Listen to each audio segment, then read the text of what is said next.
Okay, so welcome to today's video blog. Today's question comes from one of my best mates, Ben Hegarty.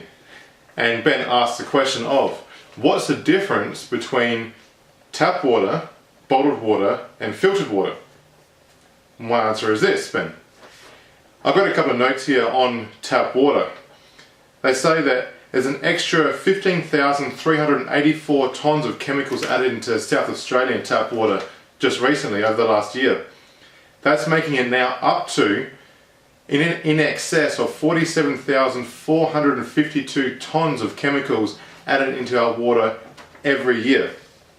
Now these chemicals include things like fluoride and chlorine and caustic acid. Now, these are very harmful chemicals to our body, and they can actually burn us on the inside. They also make our water very acidic, which is not what human beings are. Typically, as we are born, a human being is born at 7.36 pH, which is actually an alkaline environment in our bodies.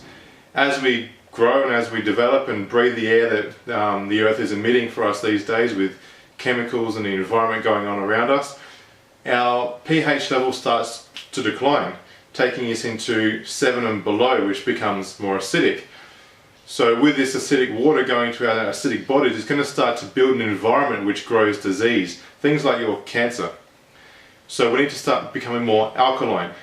Now, an option for the alkaline, being on the topic of water here, an option for alkaline is to go more towards our filtered waters or our bottled waters.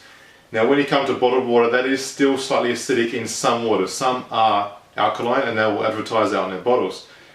The thing with bottled water is they filter almost everything out of the water. Therefore, all you really have left is water with all the nutrients that should be in water. So what we want to do to that is add our nutrients back into it. So it's still a good quality water, we just need to lift that quality a little bit further with the nutrients. You notice if you start drinking lots of bottled water, you're going to start going to the toilet and doing lots of wheeze.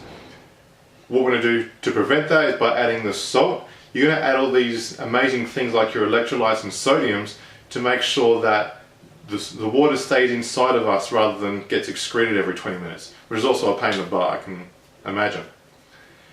What I actually do here at home is I have a water filtration system, or a water distiller if you like, and by doing that it takes the water back to a completely alkaline water.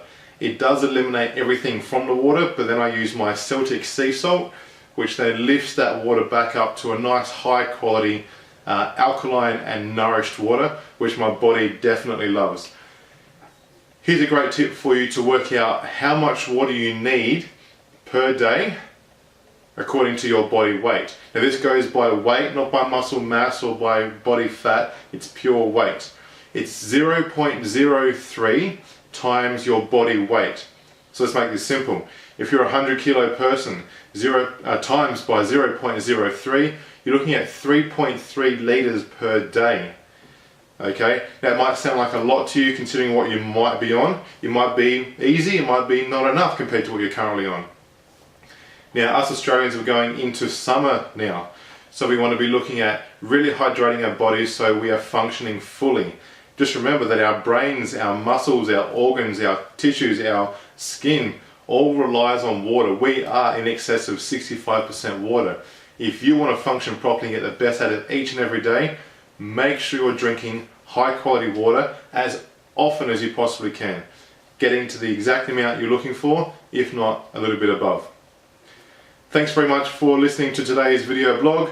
I'll be sure to catch you, and hopefully you're here to see me again next Thursday. Bye for now.